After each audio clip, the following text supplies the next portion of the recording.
নমস্কার, কি নাম তোমার? রাজ সরকার। রাজ, তুমি কোথা থেকে এসেছো? দিল্লি থেকে। দিল্লি থেকে। রাজ, সরাসরি ভাবে আজকে তুমি ডক্টর পণ্ডিত আচার্য মিঠুন শাস্ত্রী অঘরী তারা ভৈরবকে দেখালে। হ্যাঁ, তুমি দক্ষিণ দিনাজপুরেরই ছেলে এবং যে তুমি কর্মসূত্রে দিল্লিতে এখন থাকো। হ্যাঁ। কেমন লাগলো এবং কি অদ্ভুত ঘটনা তোমাকে দেখিয়েছে? আমাকে অনেক খুবই ভালো লাগলো। ভালো লেগেছে এবং তোমাকে আজকে বলে দিল যে তোমার আসার আগে তোমার ওখানে তোমার বাড়ির পাশে তুমি যখন ওই ডাল কাটছিলে, মানে কোনো বাঁশের ব্যাপার, তার পাশেই একজন গত হয়ে গেছে, তারও বেরিয়ে মানে বডি বেরিয়ে যাচ্ছিল। আমার পাশ দিয়ে রয়েছে। একদম ঘটনাটা সত্য হয়েছে। এবং তোমার পকেটে মানি ব্যাগ ছিল, বলে দিয়েছে যে পকেটের সামনে কোন সংখ্যা থাকবে কোন টাকার এবং পিছে কোন টাকা সংখ্যা থাকবে, সেটাও কি মিলে গেছে? মিলে গেছে সম্পূর্ণ।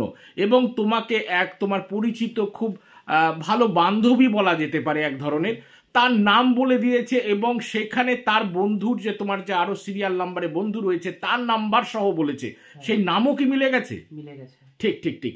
রাজ, তুমি সম্পূর্ণ স্যাটিসফাই তো? স্যাটিসফাই। ঠিক আছে রাজ, ভালো থাকো, আনন্দে থাকো এবং সুখে থাকো। জয় মা।